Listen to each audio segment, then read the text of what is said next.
सिंध काबीना सरकारी इदारनि जा 7 अरब रुपयनि खां वधीक जा कर्ज़ माफ़ करे छॾिया। ख़ानगी इदारनि खे ॾिनल कर्ज़ जी जाच जो फ़ैसिलो। कराची में वॾे वज़ीर सईद मुराद अली शाह जी सदारत हेठि सिंध काबीना जो इजलास। नाणे खाते 1983 खां 2012-13 ताईं सरकारी ऐं गैर सरकारी कर्ज़ माफ़ करण जी सिफ़ारिश कंदे ॿुधायो त मुख़्तलिफ़ सरकारी इदारनि खे 7.2 अरब रुपया ऐं ख़ानगी इदारनि खे 174.863 मिलियन रुपया कर्ज़ ॾिनो वियो। सीएम हाउस जे तर्जमान मूजिब सरकारी इदारनि खे ॾिनल कर्ज़ माफ़ करण जी मंज़ूरी ॾिनी वई। ख़ानगी इदारनि खे ॾिनल कर्ज़ जी माफ़ीअ वारी सिफ़ारिश रद्द। वॾे वज़ीर नाणे खाते खे हिदायत जारी कंदे चयो आहे त ख़ानगी इदारनि खे ॾिनल कर्ज़ जी जाच कई वञे।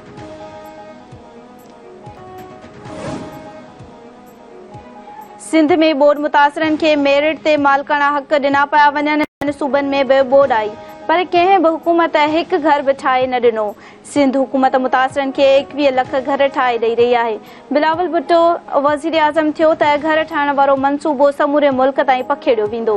सूबाई वज़ीर शौहर चिरेना मेमर चयो आहे त सखर में इंडस्ट्रियल एरिया लाइ सिंध सरकार ज़मीन ॾींदी। हैदराबाद जे गंजे टकर में बि इंडस्ट्रियल ज़ोन ठाहिण जी तजवीज़ साम्हूं आई आहे। साइफ़र समेत क़ौमी राज़ पधिरा कंदड़नि ख़िलाफ़ कानून खे हरकत में अचणु घुरिजे।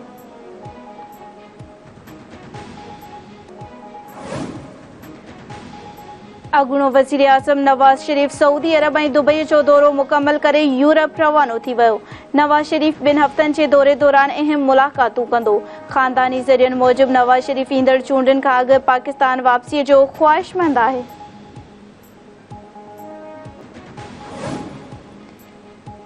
पीटीआई जे 4 सालनि जे दौर में कंहिं बि मंसूबे ते कमु न थियो। अॻूणी हुकूमत सभई मंसूबा तबाह करे छॾिया।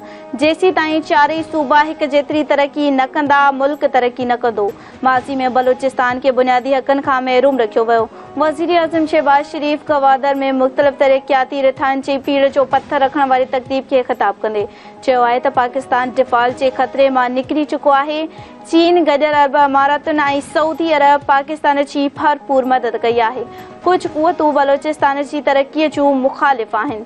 सीड़पकार पाकिस्तान में सीड़पकार खेनि तहफ़ुज़ ॾियणु असांजी ज़िम्मेवारी आहे। वज़ीर आज़म सां गॾु तक़रीब में army chief general Asim Munir बि मौजूदु हो।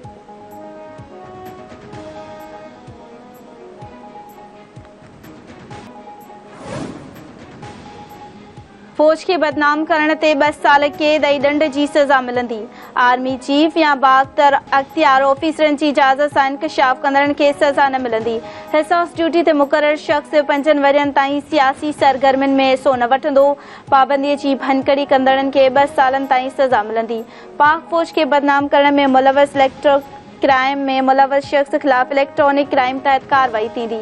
सेनेट आर्मी एक्ट 1952 में तरमीम जो बिल मंज़ूर करे वरितो।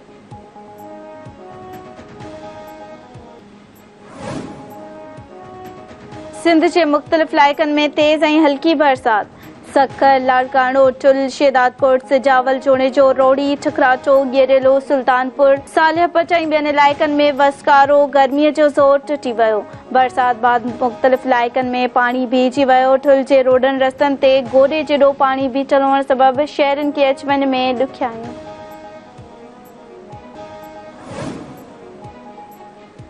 कराची जे इलाइक़े डिफेंस में क़त्ल कयल MPA असलम अबड़ो जो भाउ अकरम अबड़ो ऐं संदसि पुटु शेरियार अबड़ो जे केस में अहम अॻु भराई। पुलिस जे कबाबाद ऐं कराची मां 4 ॼणनि खे हिरासत में वठी छॾियो। SSP ॾखण असद रज़ा चयो आहे त वाक़िए में मुलविस जवाबदार ॿिए शहर मां आया हुआ। जवाबदारनि फायरिंग खां अॻु मुकमल तहक़ीक़ कई। जवाबदार ख़ियाबान शहमीर खां गाॾीअ जो पीछो कयो ऐं डिफेंस फेज़ 7 वटि फायरिंग कई।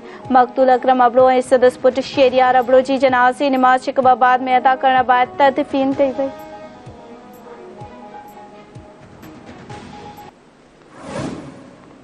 ऐं इस्लाम जी सरबुलंदीअ लाइ करबला जे पुड़ में अज़ीम कुर्बानी ॾींदड़ हज़रत इमाम हुसैन अलैहिस्सलाम ऐं संदसि जानिसारनि जी यादि में अज़ादारी। मुल्क जे मुख़्तलिफ़ शहरनि में 8 मुहर्रम हराम जा मातमी जुलूस बि बरामद कया विया। हर तरफ़ या हुसैन जूं सदाऊं बुलंद। कराची समेत मुख़्तलिफ़ शहरनि में अॼु शहज़ादे क़ासिम अलैहिस्सलाम जी मेदी बरामद।